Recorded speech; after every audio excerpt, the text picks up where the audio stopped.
Hey, welcome back to the studio. We are going to be looking at a scene from Star Wars Rebels. The main focus is Obi-Wan and Darth Maul. It's a short interaction between the two of them. An important scene, I feel like, in the Star Wars universe, the saga, if you will, that I don't think we're going to be able to see in the new Obi-Wan Kenobi show. I believe I read some things that were saying that Darth Maul is not going to be in the show, and since probably mostly because of this scene here, we ultimately know how the story between these two ends. We saw in The Phantom Menace that Obi-Wan fought Darth Maul, cut him in half, and we thought he was dead. In the Star Wars The Clone Wars show, it's revealed that he somehow survived that grievous wound and went on to become a very big villain in the later seasons of The Clone Wars and in Star Wars Rebels. He's sort of moved away from this ideology of who the Sith are and who the Jedi are, and sort of see them as people that have betrayed him. He wants to destroy both the Jedi and the Sith and kind of just start something new, but still in that sort of corrupt, evil way of thinking that he's in. For Obi-Wan, this is the big deal because this is the first time that we see him in the cartoons as old Obi-Wan, who's watching over Luke Skywalker out in the deserts of Tatooine. And we know that with the new Kenobi show coming up, we're going to see sort of a younger Obi-Wan who's just a few years after his big fight with Anakin and hiding away in the desert. And we're going to be seeing an Obi-Wan who is kind of lost his faith almost, his drive of being that kind of that honorable knight in service of the galaxy, fighting for other people and everything. And now he's kind of just hiding and doesn't know what to do with himself. And we don't know exactly the details of the show, just that there's going to be the Inquisitors coming in, and they're going to be hunting either for him or for some other Force-sensitive character. And I think at least that Obi-Wan is going to intervene. And that's kind of what the story is going to be about. This is kind of going to be the transition Obi-Wan, the one between the last Obi-Wan, who is very, sort of patriotic for the Republic and knows his place and knows his purpose. And then Star Wars A New Hope's Obi-Wan, who is, he's found some sort of peace, almost like an ancient sage or wizard hiding away in the desert, but not lost, not searching for purpose, kind of has come to terms with his situation and knows what he's going to do, and is very dangerous in his own right now. So the scene we're going to be looking at is going to be starring that latter Obi-Wan. And we're just going to look at it and analyze it and talk about it a little bit. So let's go ahead and jump into it. Look what has become of you. A rat in the desert. Look what I have risen above. I have come to kill you, but perhaps it's worse to leave you here, festering in your squalor.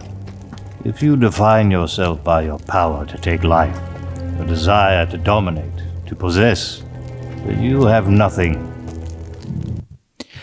So real quick, I'm going to be maybe stopping and rewinding a little bit throughout this. Again, I'd like to reiterate the fact that Obi-Wan in this has kind of found who he is and what his purpose is in the galaxy.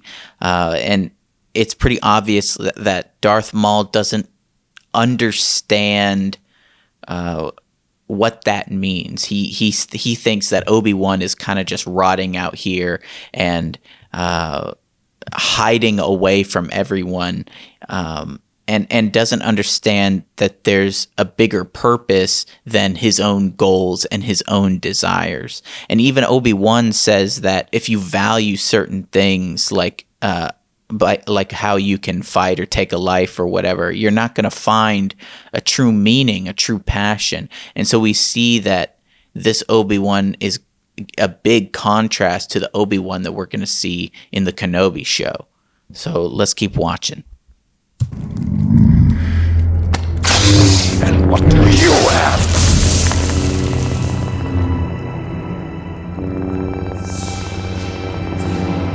Why come to this place? Not simply to hide.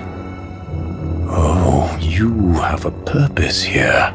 Perhaps you are protecting something?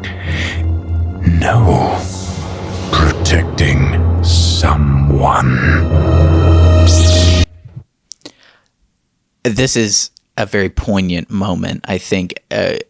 We see every time Obi-Wan has to defend himself, he really kind of almost takes pleasure in his own skill, something that he was just berating Maul over. You know, every time in the prequels, he has to fight, you know, either alongside Anakin or by himself. He's always making a witty comment, jumping into it with a smile, keeping emotions out of it. And it's interesting, though, that every time he is fighting for something more or he's fighting to defend somebody, he gets very... he doesn't get angry, but he does get emotional. We see that when Darth Maul kills Qui-Gon Jinn in the first movie, Obi-Wan goes from being serious about the fight to being all in, to putting every bit of his emotion into the fight and into winning. And that's what made him so dangerous. And we see when in his fight against Anakin, this is a very emotional battle. He's putting everything into this, and he wins ultimately because he's not holding back. And then again here, Maul mentions... you're not just hiding. If he was just hiding, if he was just avoiding being caught, I think Obi-Wan would go into this fight a little bit more. I'm going to use the word flippant, although I know that's not the right word, but not with quite so much gusto that he ultimately goes in here with. Because the next few scenes and the next short interaction that they have is a deadly one. And I don't think the fight would have been quite so deadly if Obi-Wan wasn't serious. So let's continue.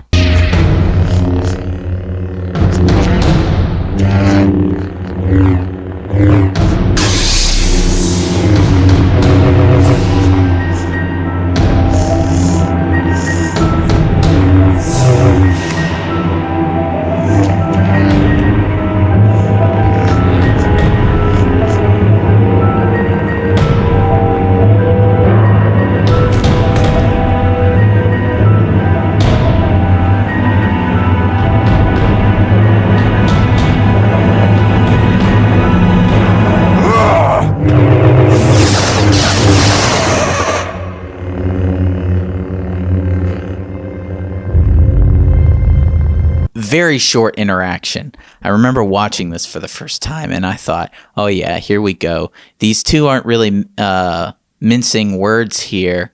They have a very short conversation and then go right into the fight.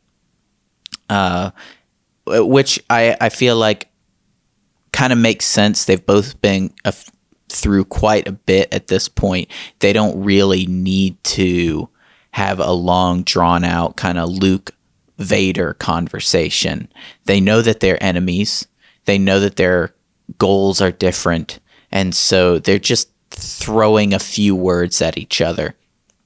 But we see from this interaction that Obi-Wan has done more than just take Luke out to the desert and hide. He's achieved almost like this grand master status of learning in the Force. His movements are very precise. They're very quick. This is a very samurai-esque scene. Short, fast, very beautiful to watch, even though it's so fleeting. And it tells a story about who these people are.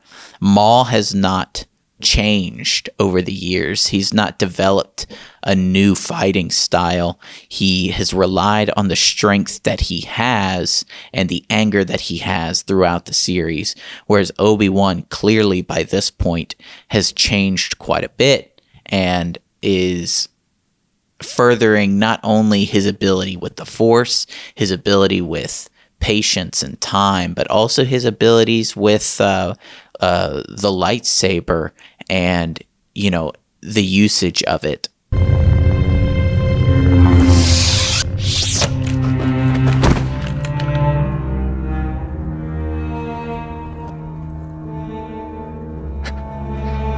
Tell me, is it the Chosen One? He is. He will avenge us.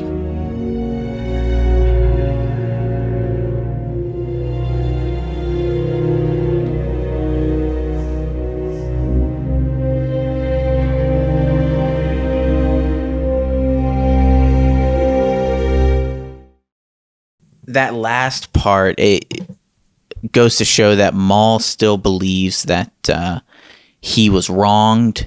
And clearly, if you watch the Clone Wars show, he was very much tossed aside by Darth Sidious, a member of his clan, Savage Opress, I think his name was. It was a wacky naming system.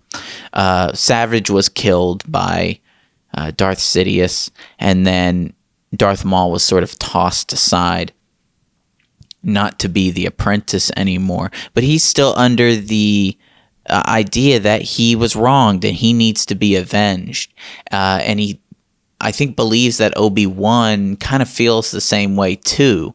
But we know that Obi-Wan has kind of made peace with that at this point, and that he's going to go on to not try and destroy the Sith and destroy the Jedi, but to try to bring, pardon my pun or wordplay here, but a new hope for the Jedi and for the Force. And he's going to sacrifice his life doing so, even, knowing that perhaps he can continue to guide Luke in the future.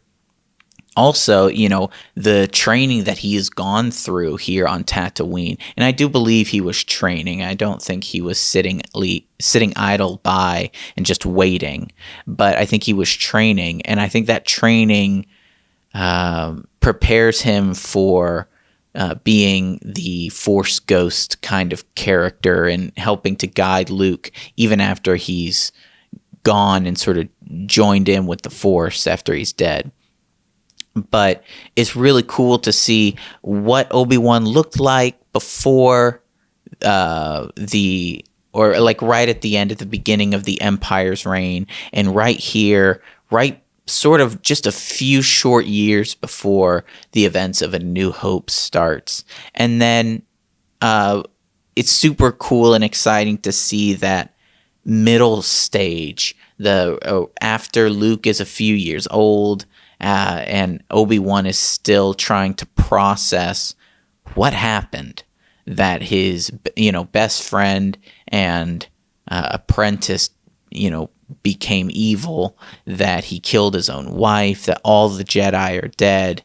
This Obi-Wan has made peace with that and knows how to deal with that, and honestly how to get what is in his way out of the way so that he can make sure that Luke can save them, as opposed to the Obi-Wan who doesn't know what he's going to do. He doesn't know where he's at. And I think this is, again, an important scene to look at and to analyze and think about going into the Kenobi show, that this is kind of where we're going to end up, because we're not going to see Darth Maul, and I don't know that we're going to see this version of Obi-Wan in the show. So thank you guys for watching. If you like this video and you like this content, please leave a like and subscribe down below. Turn on the bell notification as well so that you can get notified when these videos are released. So thank you guys for watching. We'll see you next time.